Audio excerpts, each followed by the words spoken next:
Okay. Well, first things first, the sky looks nice out. Oh yeah, look at that. Little pink I know. clouds and shit. You know, it kind of fits the situation for Wonder Woman, to be honest.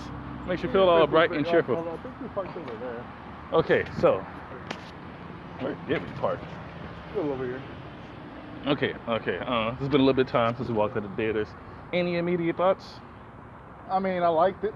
I don't really know what I was going into, to be honest. It's like I knew it was gonna be, good. It was Wonder Woman 2, of course.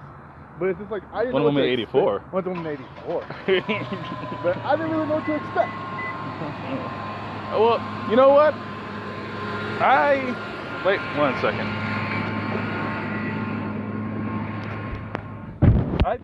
That's true. I didn't necessarily know what to expect, but I'm glad I went and seen it because I enjoyed it a lot. I don't really think it was bad at all. I didn't. Especially theaters, as opposed to On a fucking TV screen at home. There's nothing wrong with the TV screen at home, But but it's nothing for that beats first impression. nothing Compares to the theaters. Nothing compares to the theaters. Okay, so first thing I will say, this isn't no anti-male man hating film. People say that about Birds of Prey too. I didn't see that either, but no. I think that's just like the new thing for everything to be like. Maybe it's one of those things where it's like, if you look for it, you'll see it. Well, maybe that, but I was gonna say like, they just tell like the media what they want to hear type of thing. Yeah. As a way that I kind of like bait them to go see the movie. Yeah. Otherwise, they probably wouldn't. Because if it didn't have that stuff in there, they probably wouldn't care, and they probably wouldn't, Well, you see, I'm sure that this film would empower the women's or whatever the hell, type shit. But dude, if you're a dude, go watch this movie. You'll like it. Not as action packed as I probably would want it to be. Right. But I'm still okay with what we got. The only real I'm not even complaining. I really don't have complaints with the film, to be honest. Only real thing I would say is like the final confrontation was really short. Mm-hmm. That's about it. I will say, I think this movie kind of focused like on a different side of Wonder Woman. Mm-hmm. You didn't really get her like Amazon like warrior type of side. You got more of like her compassionate side. You know what I mean? You know, it kind of focused on the side of Wonder Woman, like where you kind of see like a peacemaker. I was gonna go more along the lines of I guess to put it into words, you saw Wonder Woman, I guess, vulnerable. I guess you could say like literally and figuratively. Literally and figuratively. But like instead of just being it shows up Wonder Woman's here, okay, everything is good now, and she's here to save the day, which she does a lot of. There's a lot of civilian rescuing in this film. I do like that. Yes. But there's things where I wouldn't say as her being like greedy or selfish and stuff. But maybe a tad selfish. Maybe a tad selfish, but it's just one of those things. Within reason. There was a line in the movie where she said something along the lines was like, there's a line in which she said something along the lines of, I do this all the time and I'm not complaining about it, but I don't really ask for anything in return, and I just want like one thing, and I kind of felt that on some level because the hero doesn't really ever get to ask for anything. They're always supposed to be selfless. They're always supposed to be. Kind of takes you back to Superman 2. Superman 2 is just like, dude, I just kind of want some, after a while, and it's not really the Donner cut. Let's be clear. The Donner cut, the superior cut. And like, I don't think it's wrong for the hero to hit that moment when they're just like, well, what's in it for me? Right, where it's just like, how many times can they save the world and no one ever helps them, or they don't get anything out of it. They don't get anything out of it. Like Spider-Man lived in a shitty apartment, people. Right. And it's like they have a hard life. Yeah, they save people all the time, and you assume their life is great. It's honestly not. Yeah, Wonder Woman's life was she's very alone. She's very alone. Yeah, I mean, she has all these valuables all around her, but she doesn't really have any agent friends. Has its perks, I guess.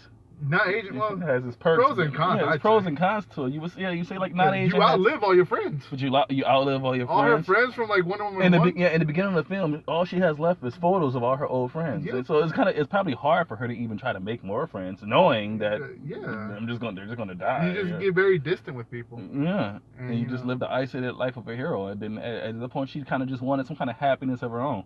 But then there's nothing wrong with that. We can clearly understand. We as human beings, we need like connection. You know what I mean? Right. Even though she's like a demigod. Yeah, she's a demigod. But still, is it wrong to want? Is it wrong to? I think that's the question the movie asks. Yeah. Is it? Yeah, that's really a question the movie asks. Is it wrong to want? And I guess it depends on what you want and what you're willing to give up for it. Yeah. But the whole mechanic of the movie with Maxwell Lord and the way he was going about doing the things he was doing. Did you like that? concept of it? Do you think it was a little hokey, a little? I thought it was very on the nose. I thought, but like, it was. I saw what the movie was doing. It's like they took his whole like power hungry ego thing, like in the comics, in a very literal sense. In a very literal sense.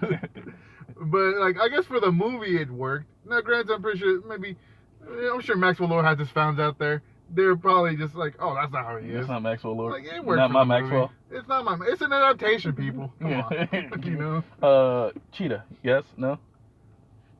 I would have wanted more though. Okay. Like, yes, but more. I liked Cheetah very much up until she became Cheetah. Like when she was becoming Cheetah, I liked her a lot.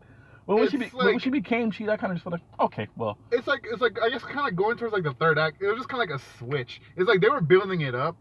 And then it just happened. Throughout like the first two acts. It was gradual, and then it just kind of just was abrupt. Right. It started gradual, and then it became abrupt. I don't know. Like I feel like we needed like more, like maybe like one more scene of her just kind of like just making that decision of like, I'm not gonna like support you or in your decision to like stop Maxwell Lord or whatever, because it's like she clearly she still wanted the power or whatever. She didn't want to give it up, but it's just like they had a scene before that where, you know, she was disagreeing like we shouldn't do this, but then like next scene she's just like, oh, she's already fighting Wonder Woman. It's like, yeah, you kind of need like a scene before that, something transitional. Exactly. Maybe one more conversation between her and Diana to go along with the terms of that. Sure, I totally agree with that. And when you say it like that, I know exactly what you're talking about, and it makes perfect sense. It's just like we skipped a step. Is what I'm saying. Steve Trevor.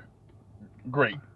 Great. Chris Pine's just fucking phenomenal in this movie. I loved him. Like, start to finish. It was cool seeing him interact with the world, because he's surrounded by things, not necessarily things he don't recognize, but there's things where he recognized how they used to be. Advancements in technology. Yeah, the advancements. Because he's seen trains before, but this is a monorail. Yeah, you know, this is a bullet train, and this is a subway. You know, he sees planes before, but he never seen commercial airlines, not just like military planes. Yeah, you know, he's like jetliners, the commercial airline things. Like he know what these things are, but to seeing how they evolved so much, he's like, wow, what the heck, you know, tiny little radios turn into big TVs. Or the escalators. You know, well, we had stairs before this. Like there was a scene with the escalator to where it put a big smile on my face, because it reminded me of being a kid and getting hopped on the escalator. You're just like, ooh, you know, and he had that youthful exuberance about him throughout the world, and he was very willing to make the sacrifice that Diana was kind of struggling with, because I guess he understood, you know, like when he was saying like, oh, I think he could tell, like it didn't take long for him to notice, like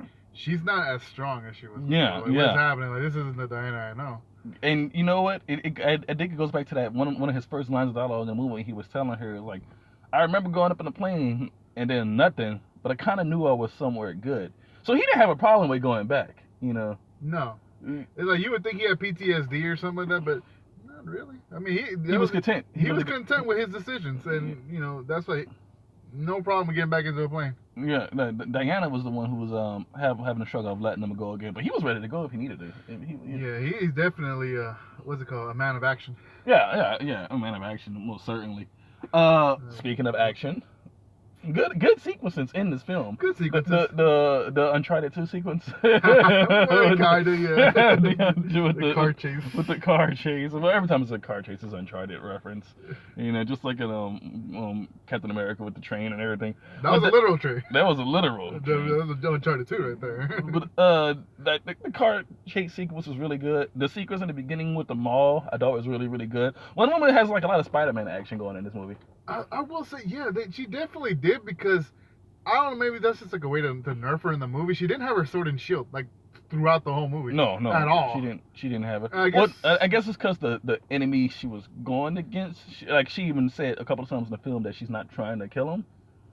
I mean, she does super punch a lot of people, super kick a lot of people. They at least got some cracked ribs or some shit down. But yeah, no sort of. She relied on her lasso heavily in this movie, which I like, because I was the first film. I wish she would have used it a little bit more. So in this film, she relied on her lasso a lot. You know, that's what I'm thinking. It could be a thing of like she was only going up against regular people. At this point, she's only picking up the sword and shield for like Doomsday, or like Doomsday level threats, like or just like, you know, Steppenwolf, which we're gonna get again, or properly this time, or whatever you want to call it. But yeah, when it comes to just regular people, just the lasso. The last one's all you need. Yeah, just the last. And like it works. It makes sense when you think about it. Yeah, because she's not trying to kill you. She don't need all that power where she's going. No. At the end, see, these movies always do a thing. They'll take a look from a comic or something and give it to a hero in this film to change their outfit up every movie. Or to sell toys. Regardless, or to sell toys. Regardless if it makes sense for the plot or not. Wonder Woman dons this badass armor towards in the film. Basically, no reason for her to wear it. Toys. Yeah, it was like I was like, Batman and Robin just see, toys. what I thought was happening. I thought she would have remained nerfed and the armor would have helped her more in the fight. But by the time she put the armor on, she was already unnerfed. Kind of like Batman with his armor when he fought Superman. Yeah. Kind of like that. I thought that's probably what she would have used it for. But like by the time she put the armor on, she was already unnerved. So I'm like, okay, now why is she wearing it? And that's like one little thing. Nitpick, sure. Yeah. But it's just like, there's no real reason for you to be wearing that right now, huh? I guess just a setup for the little post-credit thing. That too. I mean, this is a spoiler video, isn't it? At this point. Mild spoilers. Mild spoilers. Well, we're not gonna mention the post-credit thing. Yeah. There's just slight vague references, you know. They don't want to just give away whole plot details, just slight vague references. But moments. At that point, I guess, any final thoughts on the film? I guess first, would you recommend it? Oh, definitely. If you liked Wonder Woman 1 or just DC in general, I'm pretty sure you'll find enjoyment. Granted, it's not like the dark, brooding Snyder movies, but it's Wonder Woman. It's Wonder Woman. It's not supposed to be that. It's not supposed to be that. You're supposed to leave the movie feeling good. Look, hey, man, I haven't been to the movie theaters since I saw fucking Sonic. I feel good. You know, blame it on COVID. Well, yeah, blame it on COVID. Hey, look, we didn't get Widow this year. This year's been pretty hard for a lot of people. It's been very hard for me, but like watching this film, it was Christmas night. It just... Oh, Merry Christmas, yeah. And Merry Christmas as well. But, you know, it put me where I need to be, I guess you can say. I'm telling you, like, the emotion in this movie, it hit. It does hit. And you contribute that to Gal Gadot, like I say, because I say she's phenomenal. She is phenomenal in this role. Like, really... I can't imagine a recast. No. For like a reboot 10 years from now or whatever, you know. It still surprises me. Like, remember when she got casted, I was thinking the chick from Fast and Furious, you know, but Snyder really believed in her. And, you know, when she came out in BVS, it was like one of the most hype moments in BVS. Speaking of which, Wonder Woman soundtrack, her score is back. It's badass every time it plays it in film. But Cheetah's score, I'm going to go home and immediately look for it. It was amazing. And that's the one thing I'll always give the DC movies. They have great soundtracks. Yeah. Everyone has like a badass theme. Cheetah's score is fucking phenomenal. I couldn't believe. I was like, this is badass. I like this. Hans Zimmer came back. Hans Zimmer is back, man. I guess overall, I'd say it was a fantastic film. I really do enjoy it. Not as action heavy as I would like to be, but it's still not dry action. There's virtually almost no slow motion in this movie, which is fantastic because the first film it was just riddled with it. I'm pretty sure Patty Jenkins didn't direct all the action in this movie because a lot of it was a lot more creative than the first films. Yeah, I'd probably say maybe if it wasn't her, maybe she took some pointers from Snyder, just like in the first movie. Yeah. Because he's a producer on this movie, so I can't imagine he wouldn't have assisted at some point. Because you know the way they utilized Wonder Woman's ability was great. It was great. And you know what? Wonder Woman does not just bulldoze her way through this movie, dude. There's towards the back half of the film, and Wonder Woman's kind of really going through it, and you're just like. Oh, and it's good to see the hero kind of be like, damn, they gonna make it, they good. Right. It's seeing the heroes vulnerable just kind of raises the stakes because it's like they're not all. It's the illusion of like they might not win. You know? Yeah. It keeps things interesting. It keeps things and that's like in anything. Or at least you wonder, okay, well, how will they win? Or how will they? Ultimately, we know they're gonna win, but there's at times, you know, for example, Infinity War. Yeah. They lost. Yeah. They lost. It was over. Yeah. And it was like, wow. Yeah, that was the first time you watch a film, you just go like, wait, what just happened? Like, is that over? That's it? Like, yes. And like the end? They lost. Like, Mr. Stark, I don't feel so good. Half the population just in the whole universe gone. Just like, damn. Does this get you more hype for the Snyder Cut? Oh, but of course. Yeah, of course. I mean, it's Wonder Woman coming back. But then again, it's like, you know, she was already there. Coming back with Avengers, too. Coming back with Avengers, because I expect, you know, if we didn't get action in this one, we're definitely going to get some action in the Snyder Cut is going to be riddled with action. That's going to be Zack Snyder's 4 baby. 4 hours of action. No, I don't know about 4 hours of action, but Definitely, we can definitely expect a lot of action because. And this movie wasn't like, you know what? This movie may not have it had about, I would say, 3 main action sequences in it. They were pretty lengthy. You know, they weren't necessarily short, but the way it was sprinkled throughout the movie, the movie didn't feel like it dragged. It didn't feel like it took too long, and then it was paced very well, I'd say. Yeah, I don't even know how long this movie was. It was definitely, I think, over 2 hours. But this was over 2 hours. It didn't feel like it. I didn't even notice. Didn't even notice. It was over 2 hours. Wow, that's incredible. That makes me reevaluate things. I didn't even realize the movie was over 2 hours. So yeah, I would say 3 main ones, but there was little bits and pieces sprinkled throughout the film enough to keep anybody entertained. It wasn't as vicious and visceral as Batman beating up people in a warehouse, or you know. No, but like, I think that might be peak DCEU. Yeah. As far as like action goes. I mean, I don't know. Maybe the Snyder Cut can one up it. Yeah. Maybe it's a tough act to follow. But I think Superman versus Zod might be peak DC. That too. A lot of people say it's like a DBZ fight. Yeah, Superman versus Zod. But I mean, and you don't get that. But granted, who she's dealing with in this film, I wasn't necessarily expecting that. I was expecting that when she was fighting Ares in the first movie. Like that super. Let's not go there. Yeah, you could do a whole video on just that. That's been done fight. to death. That's been done to death. That's been done to death. We know the disappointing fight with Ares. I will destroy you.